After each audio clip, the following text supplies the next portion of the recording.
Good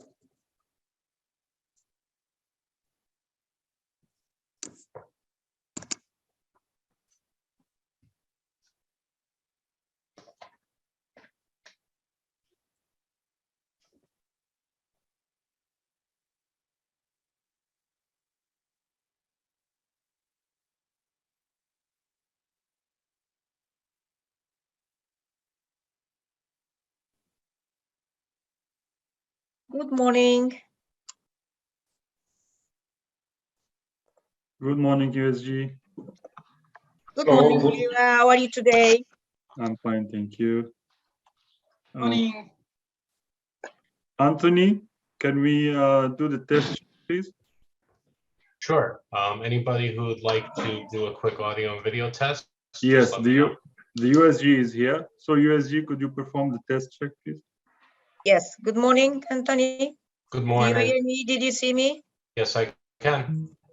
Okay, perfect. Anthony, I was informed that Prof. Badejo has some echo in the sound. Can we test again, please? Okay, I'm ready Oh. when they are. Yes, I am. I am ready. Okay. Just try speaking one more time. I think it was coming in fine. Well, Anthony, I am glad to be testing with you and hope it's all fine now. Yes. Thank you, sir. Thank you for testing again. I can see and I can hear you just fine. Perfect. Great. Perfect. So I And guess we very are nice. starting in a minute. Yes, very nice to meet the USG. Oh, it's a pleasure, Professor Badejo. Thanks. It's a real thanks. pleasure. Thanks. So Anthony, can you give us the countdown when we are going to start? Okay, sure. It's the recording has started. I will give the official countdown now, so it'll just be a quick 5-second countdown, okay? Question before that, are you playing those videos? Because last time there were like short videos that were played before the meeting, or we don't need that? No, I wasn't told of any videos for It's fine. this conference. That's fine, okay. Okay, so we'll do the countdown now. Everybody, it's gonna be 5, 4, 3, 2, 1. Yeah, good morning, our friends in New York. Good afternoon in much of Africa, and in fact, good evening for Madagascar, probably. It's a pleasure for us to be together today to share from the wealth of experience of the USG on the interlinkages project that her office is supporting the training of so many Africans on. I would like to start by saying a few words about the USG to introduce her to the rest of yourselves. In the UN, we love a lot of acronyms. Okay, I used to be there. So USG means Under Secretary General. And a few Under Secretary Generals are directly under the Secretary General, working with him very strongly in achieving the goals of the organization and his specific policies in place. With respect to Africa, the foremost person that advises the Secretary General on the issues in Africa in terms of peace and security, development, everything rolled together, is none other than our USG, Mrs. Christina Duarte, who today will be sharing her experiences with us over time.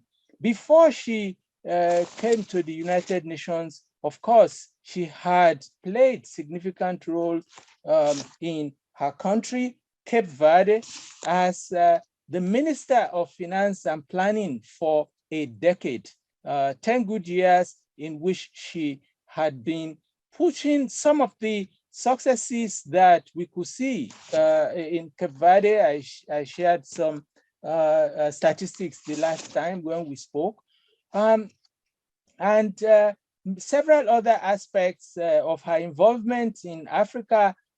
She had served as director of a World Bank reform program and vice president of Citibank, giving her a valuable exposure on the functioning of international finance systems.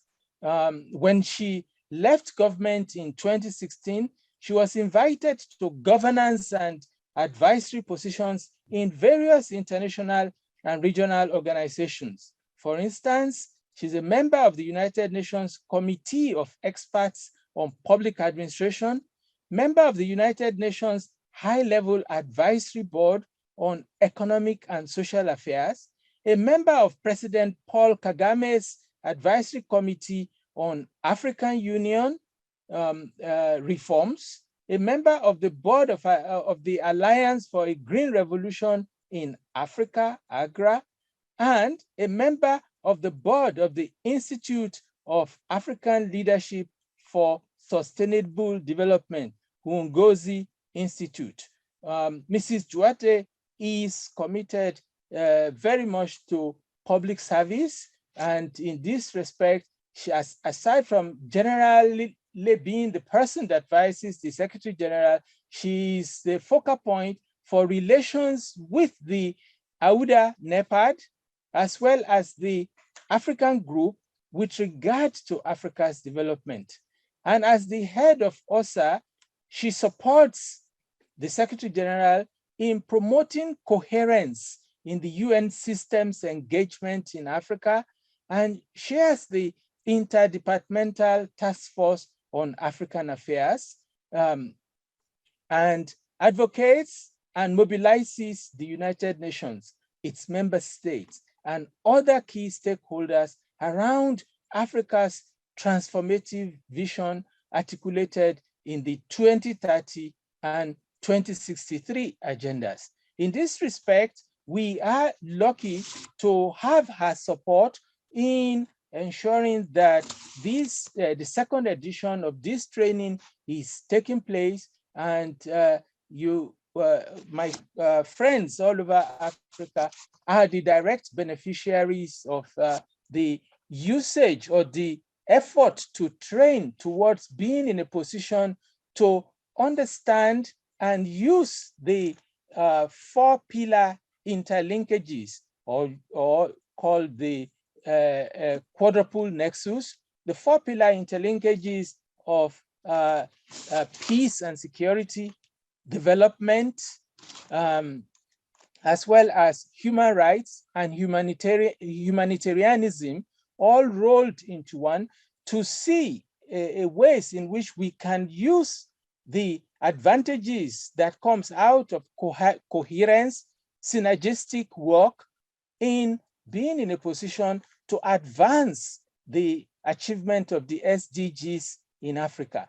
Part of what I had also pointed out in the previous discussions that we have had is that as we are trying to use the quadruple linkages, we must also pay attention to a different quadruple, but one that is equally crucial, and that is the situational foundation on which the quadruple nexus operates. In that respect, focus on governance that we've been talking about in terms of the role of leadership in pushing things forward, because definitely the quadruple nexus will not implement themselves. You require effective leadership to assist the process of pushing the situation forward. Beyond that is the general problem that we face on the continent, and that is the problem of corruption. We need to find ways of dealing with all that when we are trying to handle the question of implementing the SDGs. And besides is the other situational foundation issue, and that is external dynamics.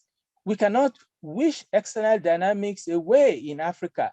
given the weakness of our respective countries in the international system overall, the effort to limit the illicit flow of funds out of Africa, the effort to be concerned about the debilitating situation we face with terrorism on the continent, which are being imported from different external sources, as well as institutions. Institutions are crucial in terms of foundation to achieve the SDGs and to get the quadruple nexus to work, and getting institutions to work, as well as the paucity of resources in some countries. In some countries, it's not the problem of resources. We used Nigeria as an example last week,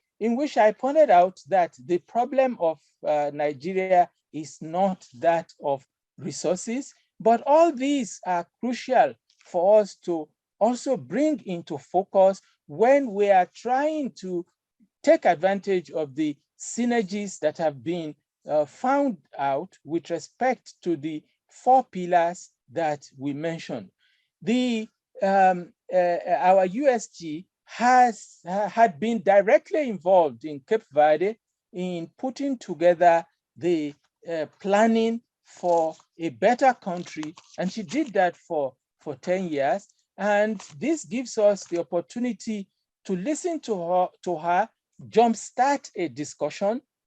It's not going to be she speaking alone all the time, or myself intervening to be speaking, but to also have you interact with her, share the experiences in your country. It will be direct knowledge to her from other people, separate from the sources that she has in the United Nations.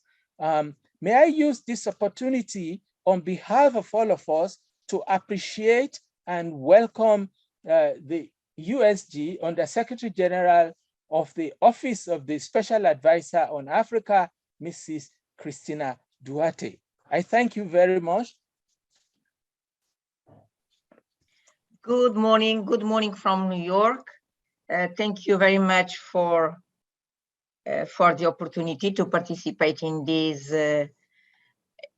online training courses on the role of NEXUS in terms of delivering durable peace, which after an increase of instability in Africa in the past, I would say 5 to 10 years, as this issue has become a crucial issue. Professor Badejo, I believe that my team forgot to tell you that usually I prefer short introductions. They forgot to tell you. But anyway, thank you very much. Again, good morning from New York. That's true. I believe that the participants of this course are curious how come Cape Verde has been selected, let's say in this way, or I have been invited to present Cape Verde as a case study when discussing NEXUS, which means when discussing how inclusive development is the only way. Allow me to stress, inclusive development is the only way to deliver durable peace. There is no other in the world. There is no other. Inclusion delivers peace. Exclusion delivers instability. Shrinking states deliver instability. Strong states in their core functions deliver stability. And is exactly, let's say, in this conceptual framework that Cape Verde indeed is a good example in Africa. Not because Cape Verde has experienced deep instability moments, no wars, no deep conflict, no, But because since the beginning, of course, I'm going to talk about since our independence, since the beginning, Cape Verde understood that people-centered policies, inclusion development policies, are the only way to deliver stability. And this is the reason that I'm going to talk about the experience or the journey of Cape Verde. Let me start in 75, taking a very quick picture of how was Cape Verde in 75. In 75, we can say in general that Cape Verde basically had no state, no nation, because we have been all our lives a Portuguese colony, not as some nations, people in Africa that before the colonial period, they were nation peoples. And this is a huge difference between Cape Verde and some countries in the continent. And no human capital. No human capital in the sense, of course, there was a population, Cape Verdeans, with our culture and strong culture, but not human capital in terms of educated, trained human capital. In 75, a strong memory of famines. Just in 1947, a famine that happened make 30% of the population die.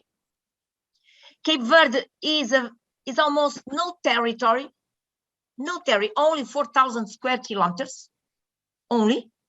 And out of this very short territory, only 10% are suitable for agriculture. No resources in the sense, no traditional natural resources. Let me start by the basics. No water, no rivers. And in 75, no infrastructure, zero infrastructures. And that time, the per capita income was $190.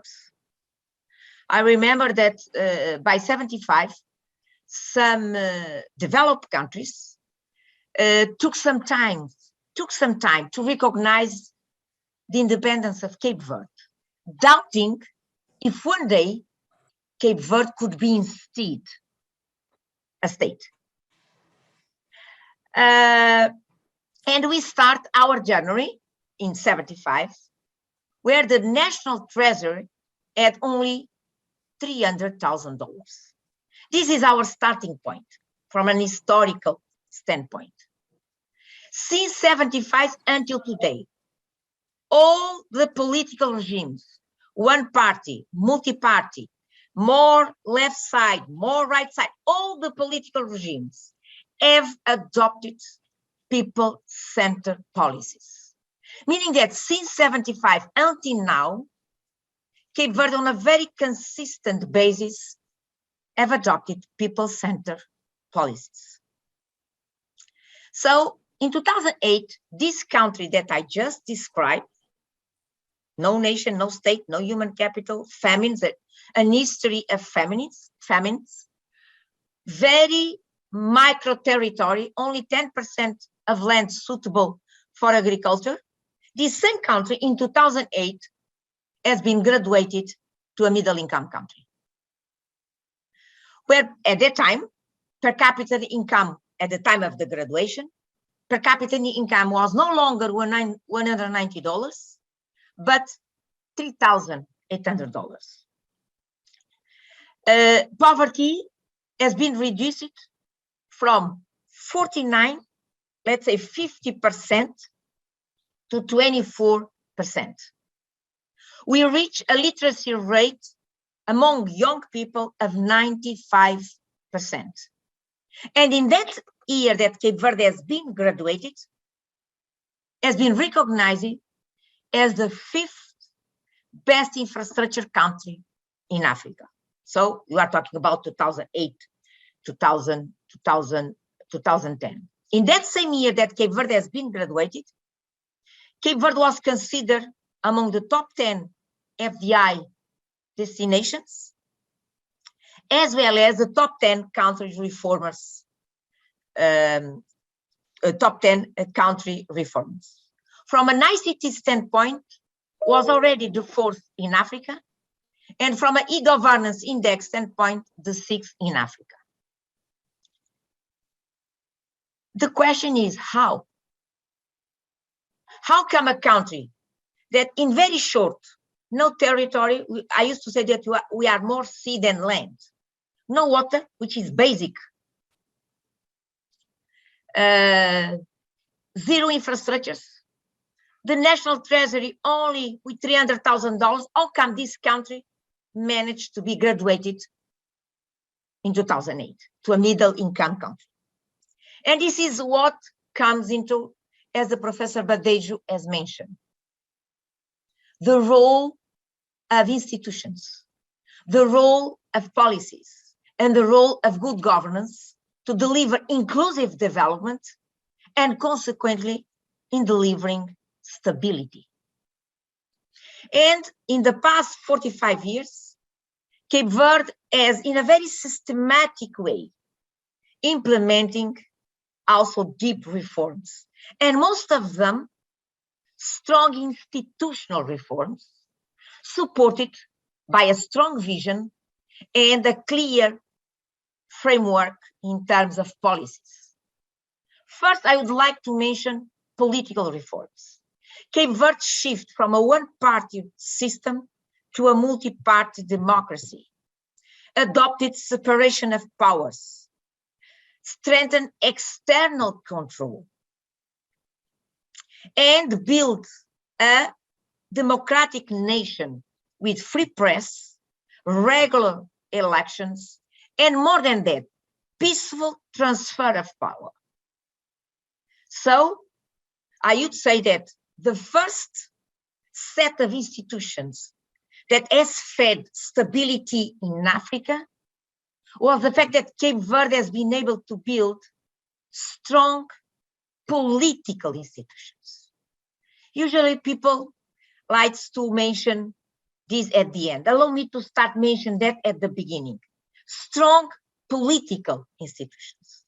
Then also the same country undertook strong economic and market reforms, adopting a private sector-led economy. That has been done essentially in the 90s. In the 90s, after we transit from a one-party regime to a multi-party regime.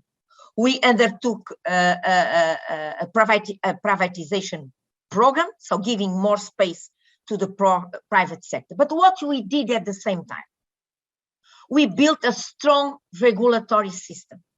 Because when you undertake privatization programs, at the same time, you don't put strong regulatory frameworks, the probability of the state be captured by private lobbies is huge and can undermine the delivery of people-centered policies. So privatization should be always accompanied by putting in place strong regulatory frameworks to keep the check and balances that are fundamental under democratic regimes. But also, we undertook strong institutional reforms. We changed completely, make it transparent, the public finance management system in Cape Verde, more transparent, more accountable. And this reform is a reform that has started in the 90s.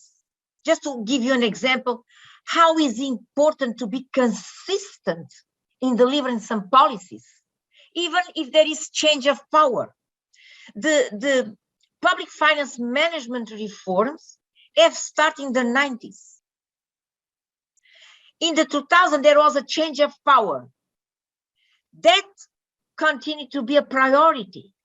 In the 2016, there was a change of power. That continued to be a priority. So consistency from a policy-making standpoint, it's crucial. It's crucial to deliver stability, to deliver inclusion. Also, of course, other reforms in terms of business in terms of business environment, in terms of fiscal reforms to make the fiscal background or the fiscal framework in Cape Verde more democratic. I can give you an example. We basically rationalize all the fiscal exemptions regimes to make it available to everybody, not only to certain sectors and to certain companies, but to everybody, as long as you generate or you contribute to macroeconomic policies, such as international reserves, job creation, economic diversification, etc. So these were the policies that have been adopted. And these policies, as you can see, Cape Verde reached the middle income status on a policy and institutional base, essentially. So policies and institutions have been, in the past 46 years, the drivers of inclusive development in Cape Verde. So I believe that, and this is the example of Cape Verde, how intangible assets, again, institutions, policy, good governance, reforms, how intangible assets are important in delivering inclusive developments, in delivering people-centered policies. And when you deliver people-centered policies, you are fighting exclusion. You are fighting the shrinkage of the state. Now let me go back to some, let's say, some zones or some areas or some regions in Africa that have been experiencing instability in the past 5 to 10 years. What we see. And last year, OSA has submitted to the General Assembly a report analyzing the cause of conflict in Africa. This is a responsibility of OSA on behalf of the Secretary General. It's a report of the Secretary General, but OSA is the pen holder, meaning that on an annual basis, OSA has the responsibility as a pen holder to write the cause of conflict in Africa and submit the report to the General Assembly. The 2021 edition of this report, last year's report, so we analyze how the lack of providing social services, the lack of providing public goods, water, electricity, ICT, etc., at the end of the day, has been feeding instability in Africa. Because, and the lack of providing social service and the lack of providing public goods is a strong proxy indicator of how states have been shrinking in some regions in Africa. In Africa, I used to say that we have 3 geometries that do not overlap. And the fact that these 3 geometries or these 3 geographies do not overlap have been a source of instability in Africa. Let me mention in a very clear way what are these 3 geographies that do not overlap in Africa and have been feeding instability. Let me start with the biggest one. The nation-people geography. As we know, there are some nation peoples that start more or less in the region of Senegal and extend until Cameroon. So it goes from Senegal to Cameroon. But this same region has another geography. That is a geography that came out from the Berlin meeting, where Africa has been cut in states. in territories. This is the second geography that is smaller than the nation people. The territories, Senegal territory, Guinea-Conakry territory, Gambia territory. But there is another one that is the smallest one. Is the geography of states. Most of the states in Africa, particularly in sub-Saharan Africa, they control the capital and something else, leaving some parts within the territory geography untapped from a state standpoint. And this untapped territory in the last 10 years has been a fertile ground for an increased territorial activity, feeding in a very strong way instability and conflict. So the absence of state, if we squeeze the orange, the absence of the state, when you say the absence of the state is a state that does not deliver their core responsibilities, education, health, water, electricity, ICT, roads, you name it, the absence of the state, if we squeeze the orange, at the end of the day, is the root cause of conflicts in Africa. At the end of the day, is the root cause of conflicts in Africa. So we need to understand that to deliver durable peace, we need to invest in a strong way in institutions, systems, country systems. So the state starts growing in their core responsibilities. And I'd like to mention that in their core responsibilities, not to compete with the private sector, not to crowding out the private sector, but to be strong in their core responsibilities, so that the states, the geography of the states, starts more and more getting closer to the geography of the territory, and hoping that down the road, regional integration will bring the geography of the territory already aligned with the geography of the state to the geography of the nation people that is bigger than the territories and the states. And when you reach that level of geographical integration, nation people through regional integration, territory and with the state, then you will see that delivering peace will come natural. But to get there, we need to invest in stronger states by building strong institutions and strong country systems. People-centered approach. And this is, I believe, our story in Cape Verde. Since 1975, as I mentioned, we adopt people-centered policies and we didn't stop. We didn't stop until now. One single party regime, multi-party regime, more left, more right, you name it. People-centered policy were already on a consistent base a priority in Cape Verde, building strong institutions, investing in transparent institutions, in accountable institutions. Do you have these functionalities? Of course, of course. Do we still have a long way to go? Of course.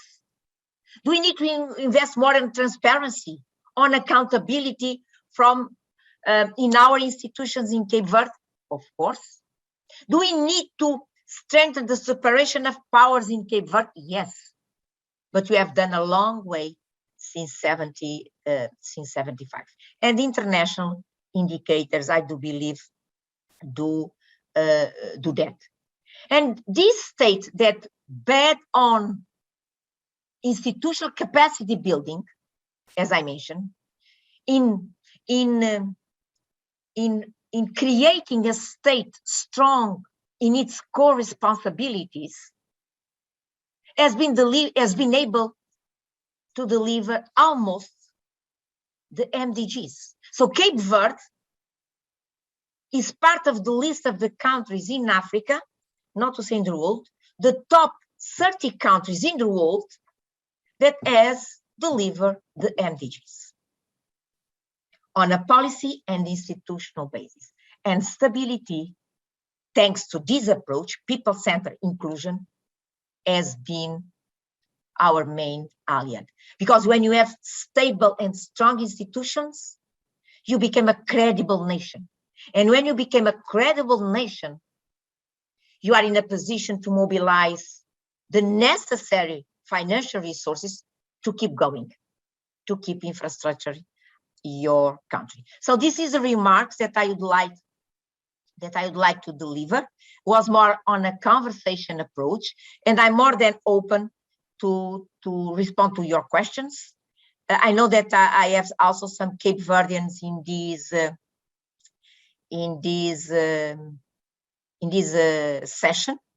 I have a very close friend, I believe, that is in this session. So they also can help me responding the questions. So back to you, Professor Badejo.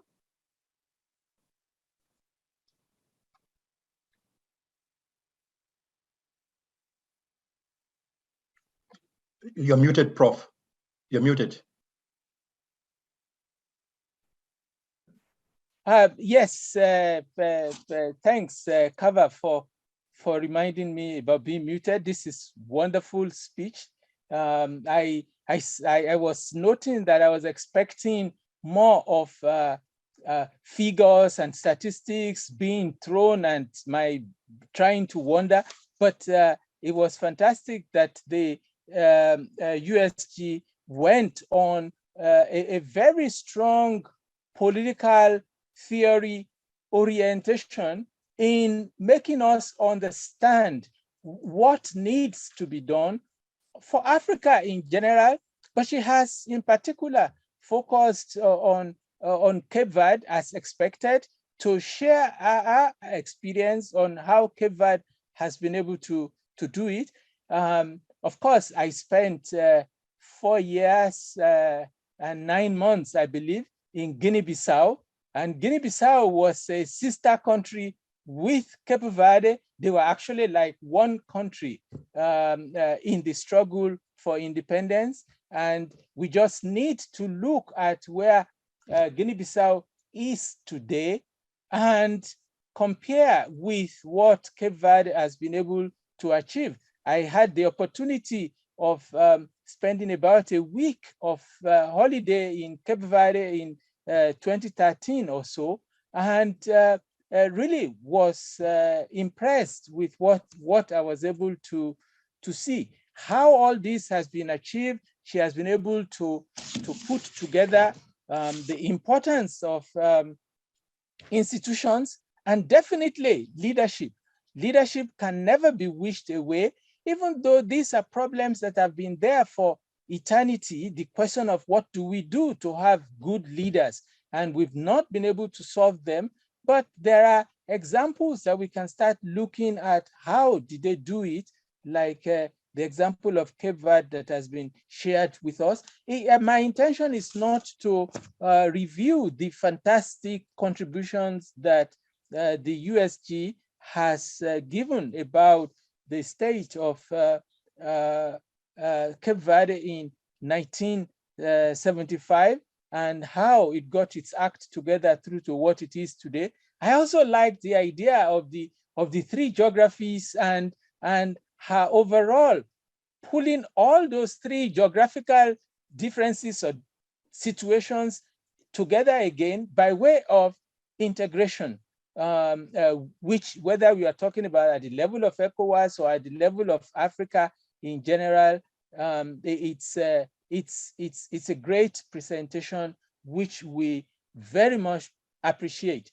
And I can only let the different participants from Cape Verde who may want to add to speak up. And I see Bruno's hand up, Bruno Kere. If you could introduce yourself and go ahead, please. OK, merci bien, professeur. Je tiens à remercier la secrétaire générale. Thank you, Professor. I'd like to thank the Under Secretary General for her presentation that has enabled us to understand the experience of Cape Verde. She focused on institutional reforms, which highlights the importance of institutions in the NEXUS approach. Regarding the fight against corruption, what institutions were put in place to get such significant results? Because when I look at the various scores, when I look at the scores in the Corruption Perception Index over the last 5 years, the Cape Verde is below the average, and it has a score of 55 over 100 in 2013 and a better result in 2018. I'd like to know what reforms were put in place at the institutional level to get such good results. Does Cape Verde have a specific law, an anti-corruption law, or any legislative text that enables it to effectively combat corruption? And lastly, what role does the judiciary play in combating corruption in Cape Verde? According to the USG, does the judiciary play a lead role? What role does the judiciary play with regard to corruption? I would like to get her opinions or her views on these questions. Thank you.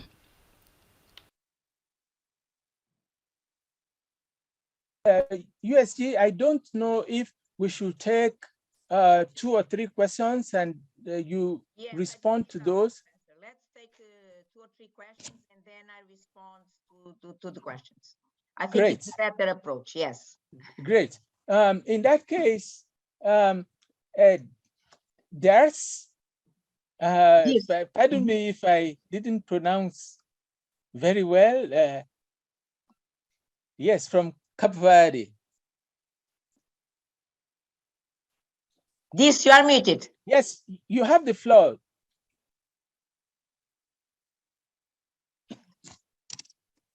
Diz, tens que... Não estamos a ouvir. Ok. Yeah.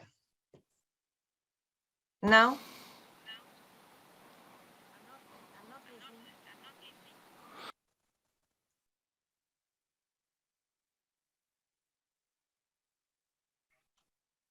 We can't hear you.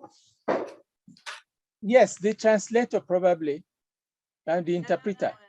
For some reason, Professor, this has no sound. We cannot hear this for some reason. But she's unmuted. She has unmuted herself, so I don't know why.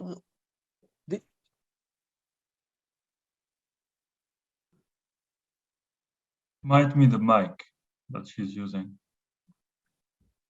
No, but the interpreter is not coming on at all. No, because there is no sound. The interpreter cannot hear this. Can you unmute yourself? Yeah, she's unmuted. I think we can move to the next one, Professor, so we don't waste time. Okay. We'll come back to you. Let's have Jose Rebelo.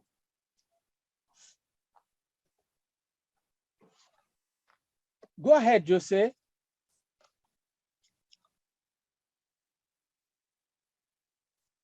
Hello. Okay. Yeah. I would like to say hello to Madam Cristina and also to Professor Bafemi Abadejo and to all other participants. we would like to address in Portuguese. There are some other Portuguese. There is translation. Yes, there. yes. They will be translated. I think it will be better to understand my point of view. Even I can do it in English also. But let me just introduce myself. I am José Rebelo. I am a student of PhD right now in law and security. I has been police officer and also investigators and trainers in security sectors. And also I has been studying this preoccupation of security, peace, and the governance this past 10 years. Addressing in Portuguese my questions. É verdade que nós temos tido o crescimento fantástico das instituições, sobretudo nisso. It's true that institutions have been growing as under the former Minister of Finance is with us. We were able to develop solid institutions, and I believe that we do not have to go into any more details.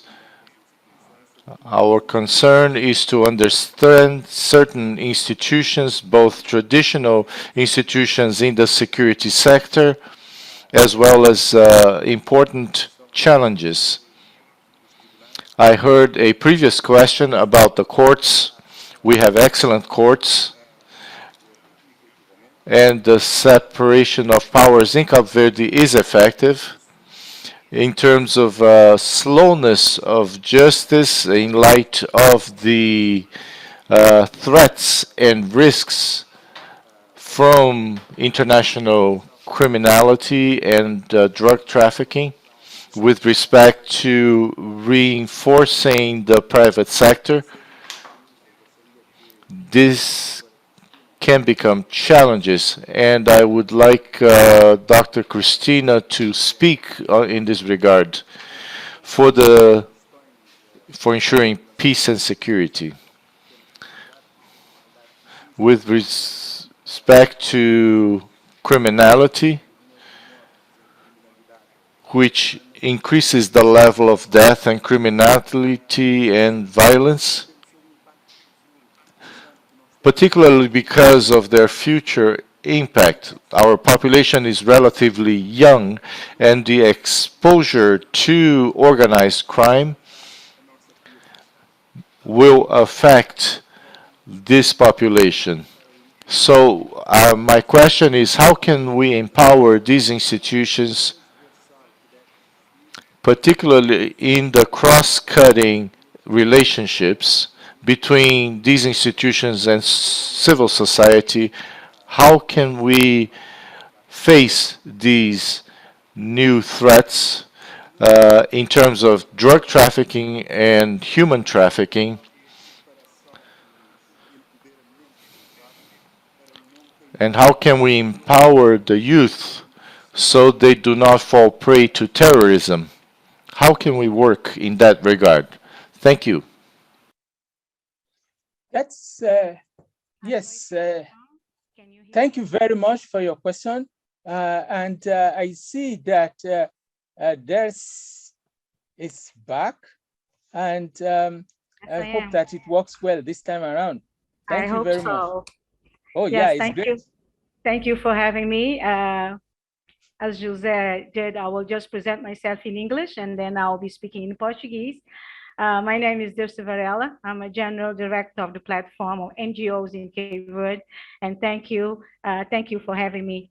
And thank you very much, Dr. Cristina. It's really proud, not only for being a Cape Verdean, but for being a woman. So thank you very much for your presentation this morning.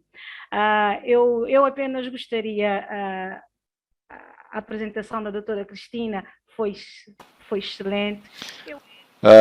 Ms. Duarte's presentation was excellent. I would like to point out two aspects. This has been very important for our stability and for the nexus that we are developing with respect to the commitment, not just from the government, but from the people. Cape Verdeans have taken responsibility for our development, that this journey is our process for development. Two aspects were extremely important. The strength of local power. Cape Verde invested greatly to make local power to become an important tool to empower communities. This has been a factor and continues to be a factor, as Ms. Duarte said, regardless of political parties. There is a collective commitment to this. It continues to be important for me in Cape Verde is our freedom of expression and association. Cape Verde has been a strong guardian of our political values and our constitution, and a guardian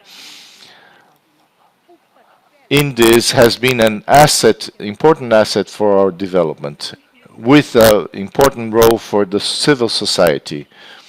Until now, we continue to strengthen inclusion policies in all sectors of development. The third sector, the relationship between the state and civil society organizations. This has been undoubtedly a strong driver for our development. We speak of not letting anyone behind, and this has been a very important inclusion policy. And Cape Verde has been dexterous in this regard. These elements, in addition to the journey that is still ahead of us, the challenges that we still face, there continues to be a strong commitment to development, to education. Cape Verde has strengthened, like Ms. Duarte said, education. We did not have trained human resources. Only 2 schools back then, and now we have schools in almost all the districts of Cape Verde. We have educational institutions. We have strengthened Cape Verde's ability to be a factor in our own development. Thank you. That's great. I think we can have you back, Dr. Christina, to handle the comments from José Rebelo and Ders Varela. Thank you, Professor. Thank you very much. Pour répondre à Bruno, c'est le premier qui a... Start by responding to Bruno, who asked a number of questions. How did Cape Verde combat corruption? He also wanted to find out what laws are in force. He's talking about committees, commissions to combat corruption. Bruno, allow me to give you a very simple answer.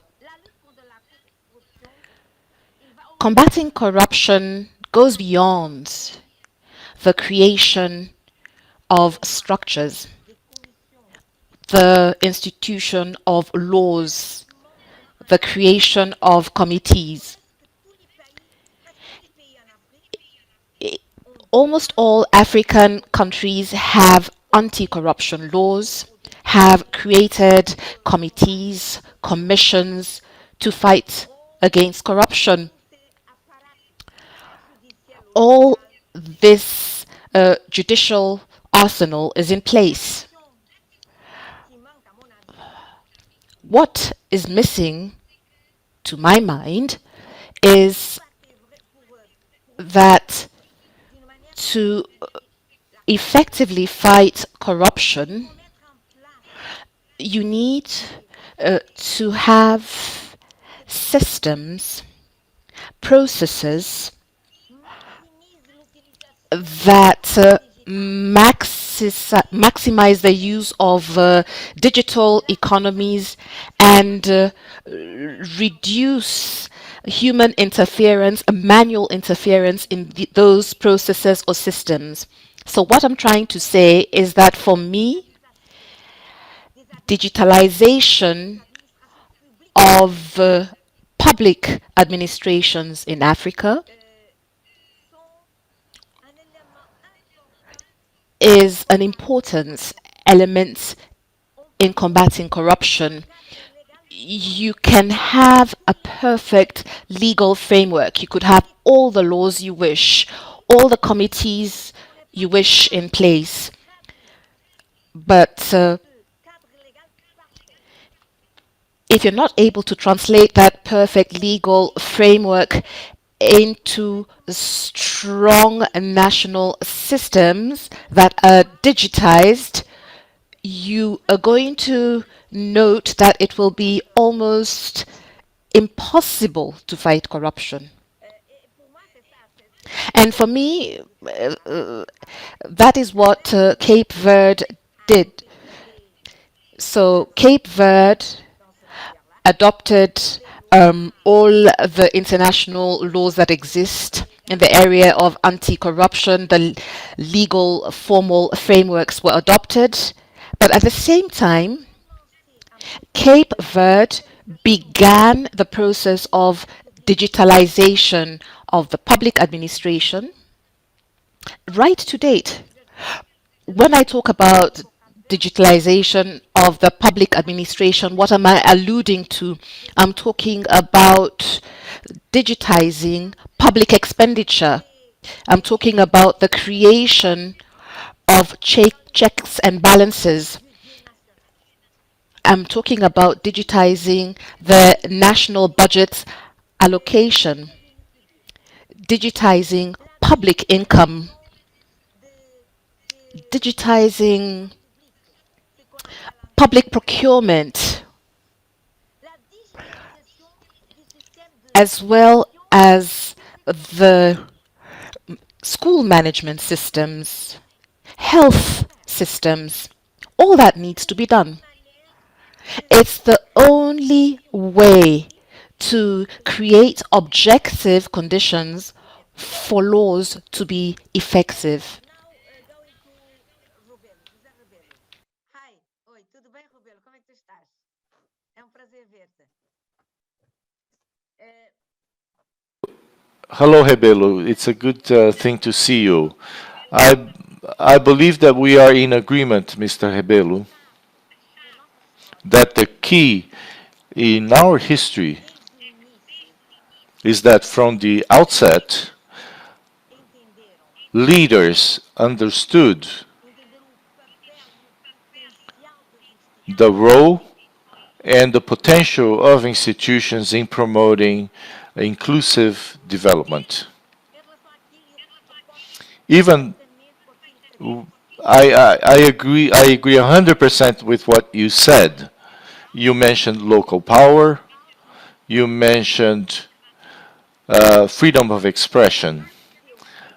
Basically, you gave two good examples of how, from the outset, Cape Verdean leaders in the last 45 years understood the role of institutions.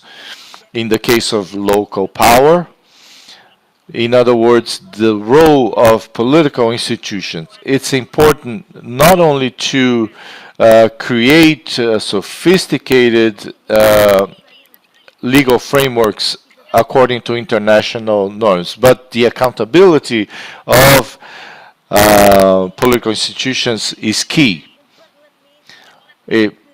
Transparent elections, a parliament that oversees the executive branch, independent judiciary branch, We all know, Mr. Rebelo, that our judiciary power still faces incredible challenges. And you mentioned, well, the slowness of justice cannot be interpreted only as a organizational dysfunctionality. The slowness of justice ultimately creates negative impacts in terms of transparency, accountability, transparency in the management of resources, and slowness in justice necessarily creates exclusion. Slow justice cannot be slow in making these decisions, because if justice is slow, it is not inclusive. And if it is not inclusive, then we have a problem. I also want to mention that I agree with you 100% with respect to local power and freedom of expression. These are two extremely important aspects of building the institutional infrastructure in Cabo Verde. When we say that we are building local power, what do we mean? We mean sharing power. We insist on power sharing because investing in local power is investing in power sharing. And when we do that, we invest in inclusion and freedom of expression. The same applies to freedom of expression. As Mr. Rebelo mentioned and is evident, Cabo Verde is currently facing new challenges that are extremely dangerous. Urban violence, which in certain circumstances seems to be connected to organized crime. And this is an incredible risk. And in this regard, I would like to repeat what Dirce mentioned.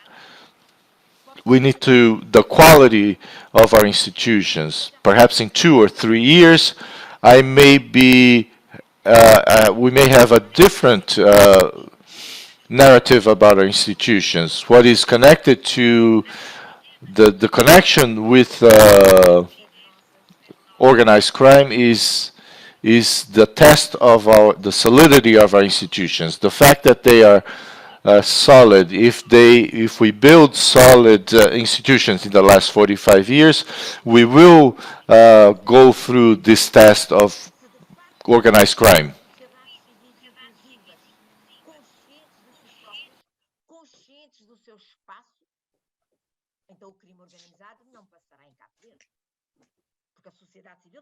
That are aware of themselves, this will always be a test of how strong and how solid is the civil society in Cape Verde. And we have to be very careful about that in the next years. Back to you. Yes. Thank you. Thank you very much. I think you have more questions. Do we have more questions now? Hello? Yes. Interpretation, please. Thanks very much for your questions. I just want to appreciate the point you have made about using technology to fight corruption.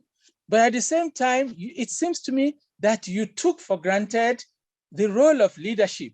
In some countries in Africa, mine is a very good example. The digitalization of some aspects show the corruption, and impunity leads into doing nothing about it. And everybody has come to, I do it and I will get away with it, so what?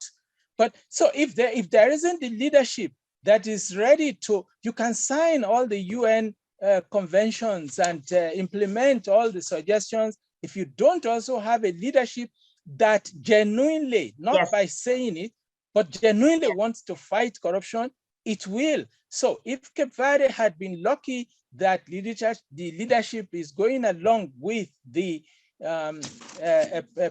digitalization, that's great and phenomenal, but it could be a lesson to all others. I will quickly take the two questions and probably ask if Liwa can pull together some of the, if there are questions in the chat room to also add after we would have had Astrid Gilda Silva and then Mamadou Cisse. Astrid Gilda, please.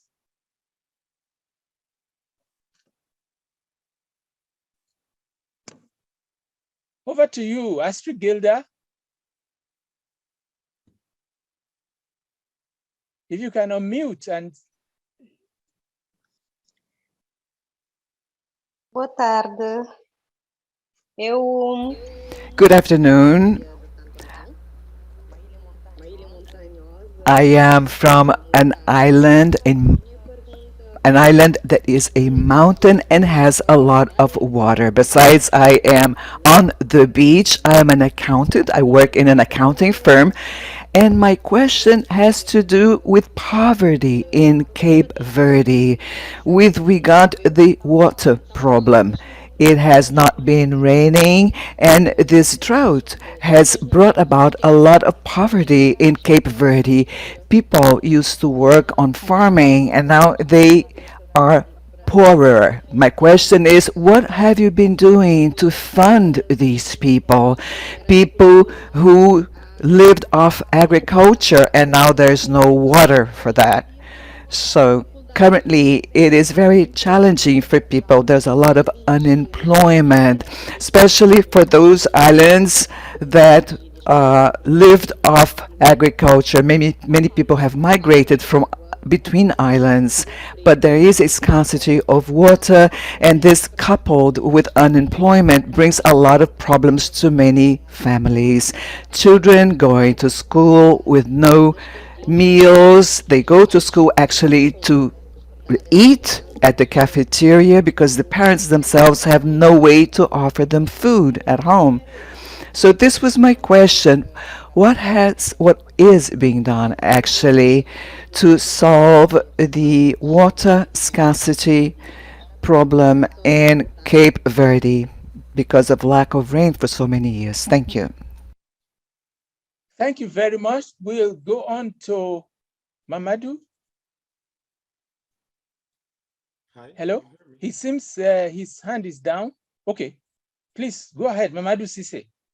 Yeah, so good morning here from me in Brazil. Good afternoon or maybe good evening for you, depending on the part that you are listening to this. Firstly, I would like to thank also the amazing presentation that we have today. So my name is Mamadou Cisse. I'm from Guinea-Bissau, but currently I'm studying undergraduate in social science. I'm also working at International Network for Students of Migration Studies, which is INSMS.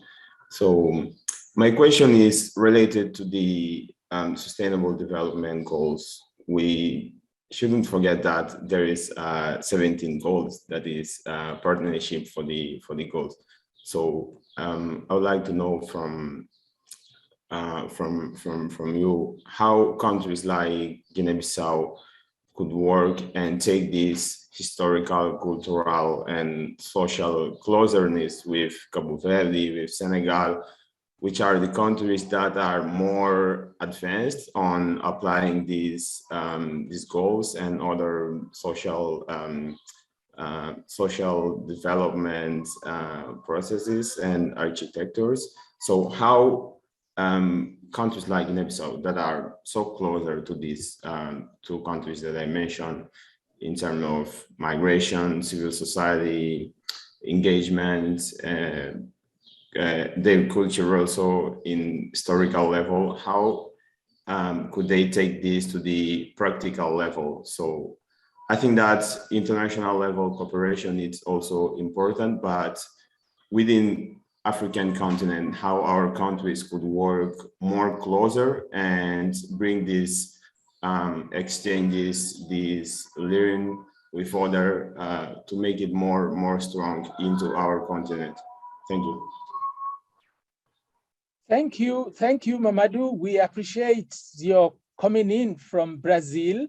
That's good to know that an African in faraway Brazil is interested and still thinking about Guinea-Bissau, which country I think of like my own, and also very much concerned on how we can move the situation there forward. Like I said, I spent almost 5 years there. It seems there's want to have a quick comeback, or is the previous hand? Yes, sir, if you have enough time. I know I'm okay. The second time, so if you don't have enough time, I will pass to another person if you. Please go ahead if it is very short. Yes, I promise not to speak too much. Eu apenas gostaria de remeter duas questões à doutora.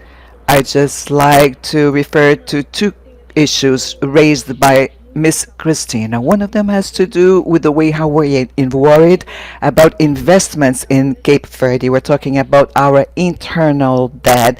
It is a major point of concern, our debt. And at this point in time in Cape Verde, within its development process. So the other question would be, and it has to do with something that was raised by our previous participant. It has to do with the African integration of Cape Verde. In other words, how does Miss Christina sees what are the triggers and major challenges for this Cape Verdean integration? We know that we have ECOWAS, of course, which is a political initiative. So what are the possible actions in for this integration? Thank you. Well, thank you very much. Liwa, do we have questions from the chat room that we could pose quickly to add to the people who have spoken so far? Yes, so far I have few questions. Mainly, there is a question related to what are the Cape Verde policies or efforts made towards strengthening regional integration in the sub-region. And the other one is question regarding the issue of the relationship between the natural resources, because in some countries where there are rich countries of natural resources, they are sources of conflict. So is it the case in Cape Verde? And if it's not, how is that impacting on the overall governance structure and the performance of the country? There are some other questions in Portuguese. I think we'll ask them in the next round. I'm waiting for the translation. Thank you. That is great. Thank you very, very much for that quick effort. I will now turn the speaking to the USG to deal with the questions posed by Astrid Gilda and Mamadou, as well as theirs, and the chat room. Thank you, Madam USG. Thank you. I will take the Astridial question about water and drought in Cape Verde, which is very specific to Cape Verde.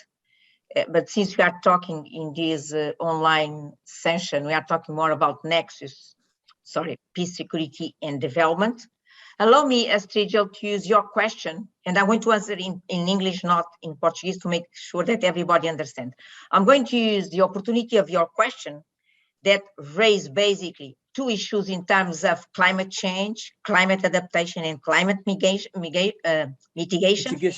and the financing of that. And I will put at the African level and then narrow to Cape Verde, if you allow me. Droughts in Cape Verde have been there for almost forever. But of course, as in other parts of Africa, Cape Verde will be impacted, hugely impacted by climate change. And consequently, Cape Verde will need a huge additional amount of resources in terms to finance climate adaptation and in certain degree climate mitigation. In the case of Africa, I have been trying to position a new narrative around this matter, that in Africa, we should avoid discussing climate without discussing energy, and discussing energy without discussing climate. We need to be very, very conscious of that. In the case of Africa, taking account our specificities. What are? First, what Africa is the least contributor in CO2. As we speak, Professor Badejo and my dear participants, Africa is leading the green growth in the world today, as we speak. We are the leaders because we contribute the least. And this is important from a geopolitical standpoint. Second, Africa being the least contributor, but at the same time having huge challenge to face, namely 80 million jobs needs to be created on an annual basis. Africa, I have been advocating the need for Africa to decide its own energy mix between renewable and non-renewable. A combination that will allow Africa continue being the green continent in the world and at the same time deliver economic growth to leverage inclusive development and creating 18 million jobs on an annual basis. And this is what we have been, me and my team also, we have been advocating. In the case of Cape Verde, to face droughts, you need to have a very strong strategy in terms of energy finance. In the case of Cape Verde, to face droughts in Cape Verde, to face the impact of climate change in Cape Verde from a drought standpoint, we need to have a very clear vision and strategy in terms of energy finance. Because in the case of Cape Verde, water mobilization is related to energy production. Not only in the case in Cape Verde, in most of the African countries. So water mobilization is an important element in terms of climate adaptation in most of the African countries, including in Cape Verde.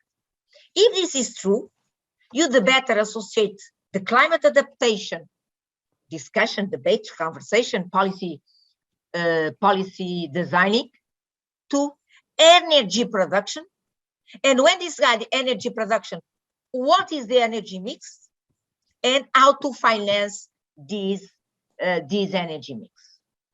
So I believe this is the strategic conversation that we need to have in Africa, including Cape Verde, particularly after COP26, particularly after COP26. Going to Mamadou questions. Mamadou, I believe that Professor Badejo has mentioned. Professor Badejo, intentionally, I did not mention leadership, intentionally. You notice that I did not mention intentional leadership because based on my presentation, you, Professor Badejo, and some of the participants that have put questions and comments in the chat, they themselves conclude that at the end of the day, who does make the difference is leadership. Indeed, who does make the difference in terms of creating strong institutions, in terms of adopting people-centered policies, in terms of making strong states in its core responsibilities, in terms of digitalizing public administrations, in terms of creating strong regulatory frameworks, there is one precondition: is a committed, enlightened, and engaged leadership. A leadership that is exercised with values and principles. Otherwise, these will not be priorities. And this is the response, in my view, to some African countries that were not able to implement the same development path as Cape Verde. Now, going back to Dirk's questions, she mentioned, I think when she said dívida, domestic debt, I think she's talking about the global debt in Cape Verde, not only the domestic part, but also the external part, because, and also the regional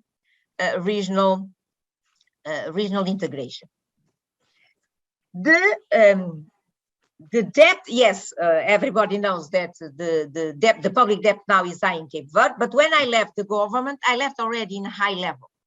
If I'm not mistaken, when I left the government, the public debt was already 120% of GDP.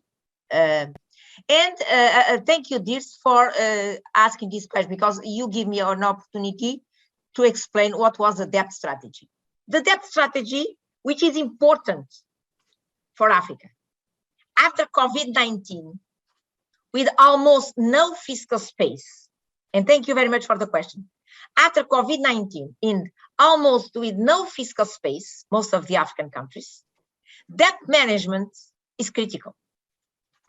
And debt management goes beyond debt suspensions, debt relief facilities, because these are short-term. And debt management, by its nature, is a long-term management. It's not a short-term, no. It's a long-term management.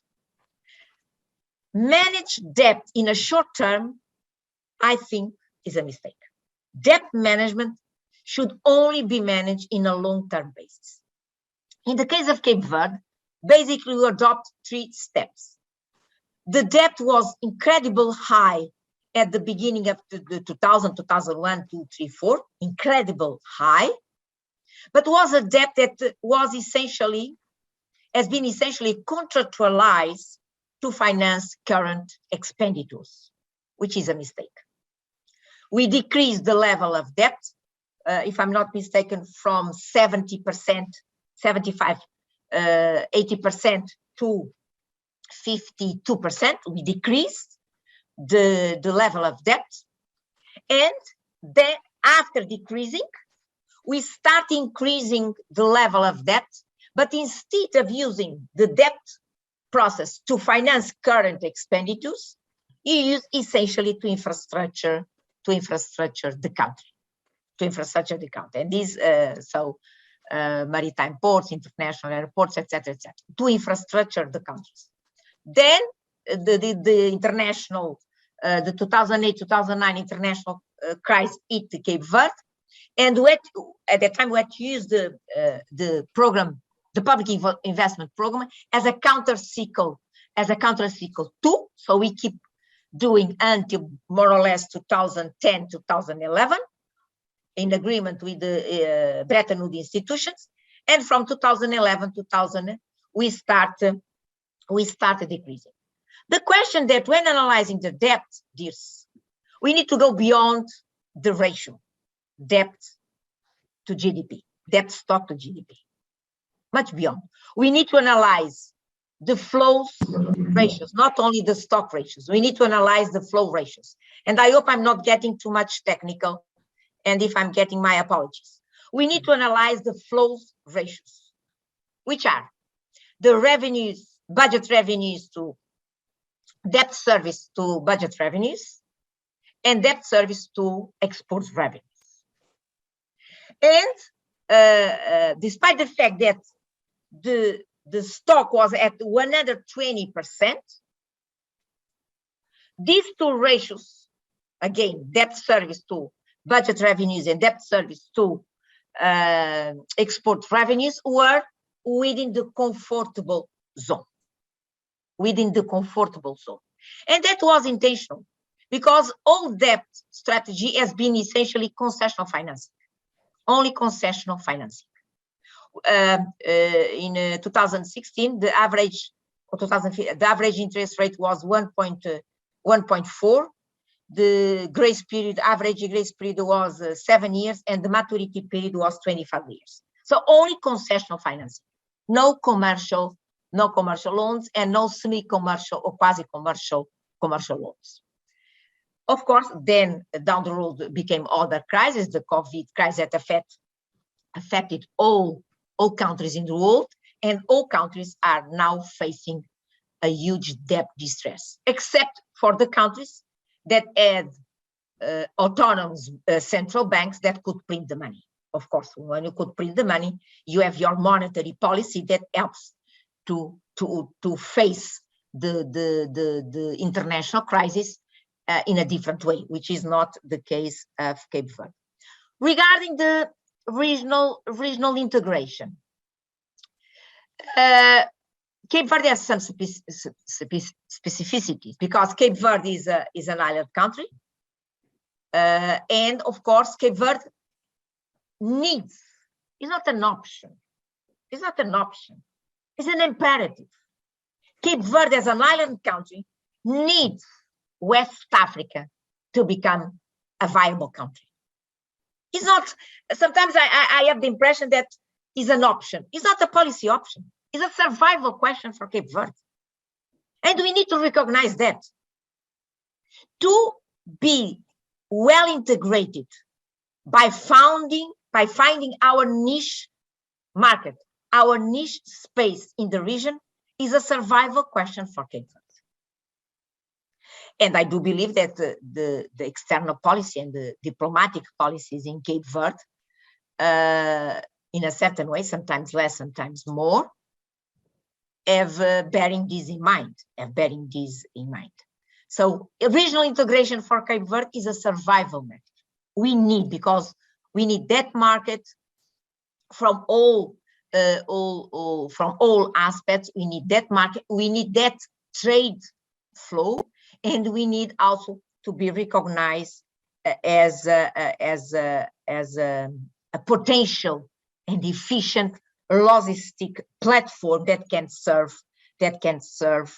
the whole West African region. Doesn't matter if Senegal has built a strong maritime port, Abidjan is doing now, because the flow will be so huge in the region. With the continental free trade area, when Africa starts moving the needle in the global value chains, the flow of goods, people will be so huge that is space for a Dakar port, a Conakry port, an Abidjan port, a Lakes port, and the Cape Verde maritime base as a logistic. So we need not to be scared or afraid because other countries are investing in their maritime port. On the opposite, these are good news for us, because from a regional standpoint, we can create a very strong network that serves the region, because the flows will be multiplied, believe me this, by 100, with the continental free trade area. We just need one thing, this, to be the owners of our own destiny. This is the only piece that is missing in this process, to be the owners of our own destiny, and then everything will flow. Thank you. Thank you very much, Madam USG, Dr. Christina. I am just extraordinarily excited about your contribution. And in fact, the last point you made is crucial for Africa, and it's one of the situational foundation issues that I have been emphasizing, the external dynamics in terms of the extent to which we have our future in control. And I'm glad you also mentioned the African continental free trade area, the kind of hope that builds in all of us, that perhaps we may be in a position to have some inroad in getting some of the situation to take place. I see Liwa indicating that he would like to say a few words. We have about 3 minutes left. Liwa, Yeah. please go ahead. Thank you very much, Prof. There are a few questions in the chat, so I think we need to give them also a chance in the few minutes that we have. Very quickly, one question is more general about what could be a recommendation to avoid Cape Verde to be impacted of COVID-19 and also the current war in Ukraine. There is another question about the increase in demographic increase in Cape Verde and then the impact on the society and the increase of criminality. What could be done? So this is a question from Jose. There is another question about what kind of institution have been put in place or strengthened to build the youth capacity and also to prepare them to take advantage of the African Continental Free Trade Area. So this also is linked to the previous point. Also, we have, this is not a question, but we have 43 students in international relations and diplomacy and 26 in philosophy, politics, and international relations that are following this stream. So I think they are most welcome. So these are the questions that we have in chat, if you can address them in a few minutes. Thank you.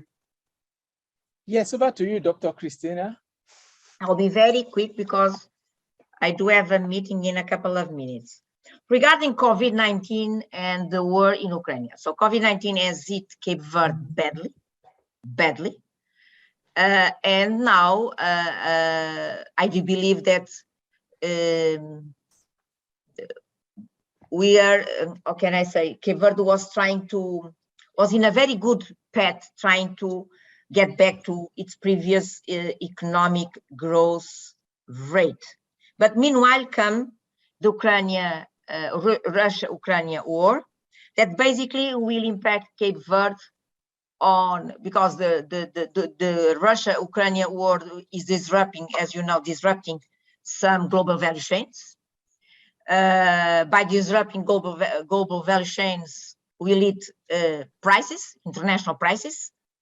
Cape Verde doesn't export any commodities, so Cape Verde is not on the list of the countries that will benefit of the increase of price commodities. Cape Verde in the list of countries that will be hit by imported inflation. So, as you know, oil products, the barrel as it, if I'm not mistaken, 130. So we'll hit Cape Verde because you are net importers of strong cereals, wheat. We are net importers of wheat. Will eat Cape Verde badly.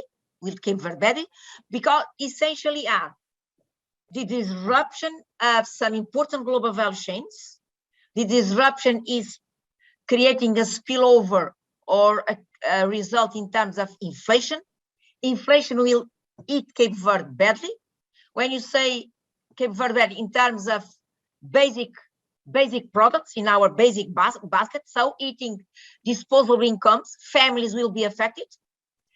Energy price will increase. Energy, actually, they are already increasing, and we hope that it will not affect the touristic flow, which is a question mark, because energy price will increase the cost of touristic packages in Cape Verde, the cost of airplane traveling, which is an important component of the touristic packages in Cape Verde. I hope that this will not affect the touristic flow in Cape Verde that has been badly affected by COVID-19.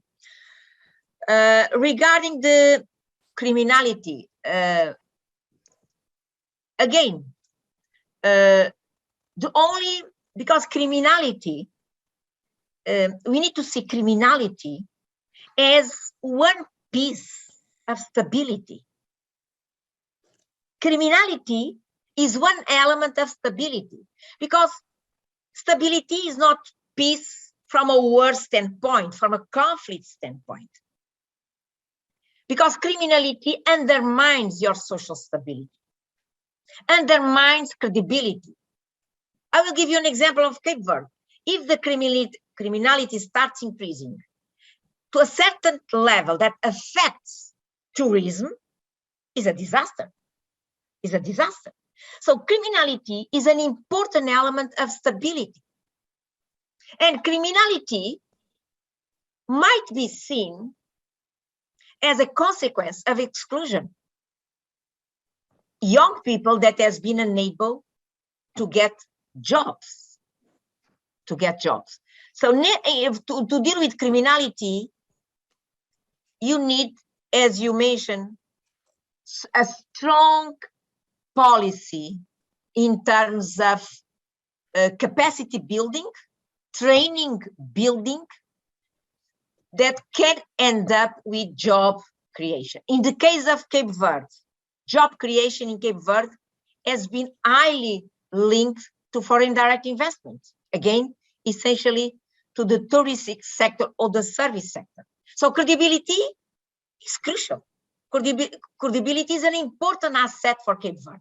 So you can keep the FDI flows coming, investing in the tourism, in the touristic sector, creating jobs, and fighting criminality. So I have to apologize. I need to leave.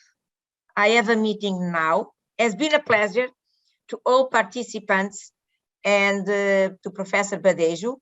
I just read in the Rita Carneiro's comments that unfortunately 69 students from Cape Verde could not participate fully in the session because they had connection problems.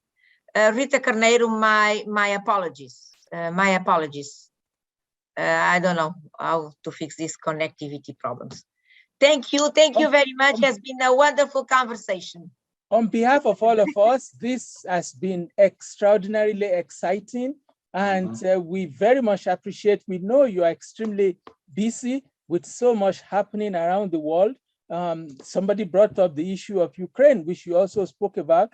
Perhaps as you sit in all these meetings, we should be thinking about the change that cannot but take place in the international rules after this war of Russia and Ukraine. A lot is going to change what has been in place since 1945. How does Africa position itself to not continue to be at the bottom religiously are some of the things that we could be thinking about at the by the time we have peace. We thank you for sparing so much time to be with us. Thank you. Thank you to everybody. Thank you. It's been a pleasure. Thank you, USG. Thank you so much. Thank you, Kava. Bye. Thank you. Have a good day. Bye. Bye. Yes, that's the end of our session. We look forward to next Monday at the same time using the same link. We appreciate all of you. I don't know if Kava wants to say anything before we finally No, close. I'm okay, Prof. Thank you so much for facilitating this. And I think it was a very lively conversation. We appreciate really the contribution from the USG as well as the active engagement of all the participants. So we look forward to the next live session next week. Yes, thank you very much. Kava is the eye of the USG and the one that is really implementing all these on a day-to-day basis. We thank you very much for sourcing the funding for the training. And yes, on behalf of everybody, we appreciate you and Liwa and Anthony that has made it possible for us also to be in dialogue with each other, and several other people. Rita had been translating, interpreting, translating what others are saying in the chat room in Portuguese, and Dan also in French. We'll meet next week. Thank you very much. And also really to thank our colleagues in the conference services, for providing this simultaneous interpretation. Yeah. Great. That is very, very true. We take them for granted, and I'm glad you brought it up because we are talking to each other in 3 languages with ease, thanks to them. Merci, thank you, obrigado. Thank you, Prof. Thank you so much. Thank you. Muito obrigado. Thanks. Bye-bye.